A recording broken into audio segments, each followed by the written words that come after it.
My favorite mornings. They start long before most people open their eyes. I'm up at least half an hour before the sun even thinks about cresting the horizon, and the colors in those moments, they're beyond description. A slow, gentle bloom of gold, pink, and purple. On foggy mornings, the light slips through the tree branches just right, sending soft beams down like nature's own stained glass. In one hand, a warm cup of coffee. In the other, a camera. I snap pictures of the hummingbirds as they sip from the feeder. And sometimes, I swear they're drinking right along with me, nodding as if to say, "Good morning, buddy." Those moments, those quiet, sacred minutes before the world wakes, are what make this season of life feel full, even as the road ahead grows shorter.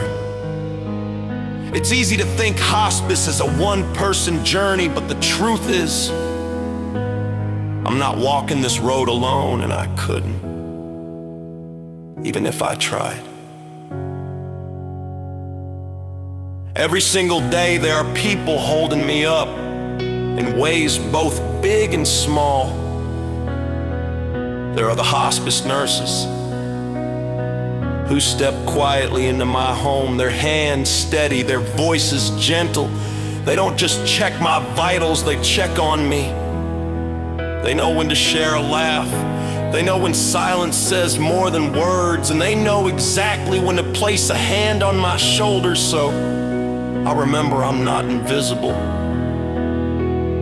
Then there's my wife, my constant. She's been beside me through every appointment, every mile traveled, every hot rod show, and every sunrise. She's my caretaker, my anchor, and my daily reminder that love isn't just spoken. It's lived out in 1,000 small acts. Friends stop by with stories. Neighbors wave from the fence. And sometimes the dogs climb right up next to me, convinced they're my personal security detail. Even the people I don't see, the ones who send messages, prayers, or cards, they're part of this circle. They remind me that compassion doesn't have to be complicated to matter. In the quiet moments, I realize something. Hospice care isn't just about medical help, it's about human connection, and without that, this journey would be a lonelier, colder road.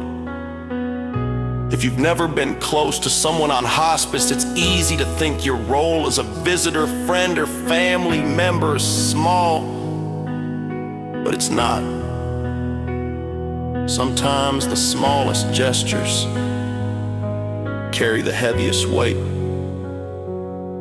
If someone you know is on hospice, don't wait for the right time to reach out. The right time is now. Sit with them. Even if you have nothing to say, listen to their stories, even the ones you've heard a dozen times. Bring them their favorite snack. Send a handwritten note. Share a memory that makes you both laugh. You don't have to fix anything. Truth is, you can't. But you can be there. You can make sure they know they're still part of the world, still seen, still valued. Because one of the quiet fears of hospice isn't dying, it's being forgotten while you're still here. And if you're not sure what to do, just ask. Most of the time, the answer will be simple. Sit with me for a while. Hospice isn't about counting down the days. It's about making the days we have left count.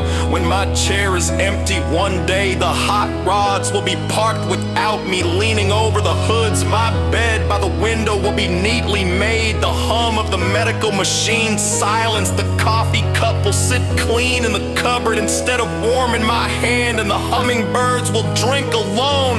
When that day comes, I hope you'll remember more than the fact that I had an illness. I hope you'll remember that I lived, that even in the middle of a body that was shutting down, my heart kept finding reasons to start the day. Reasons as small as a bird's wing beat or as big as a roaring engine. I hope my story reminds you that hospice isn't the end of life.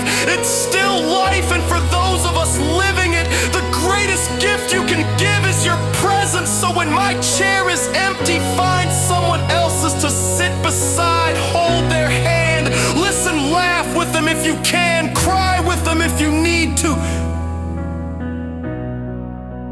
Because one day, someone you love will need that from you.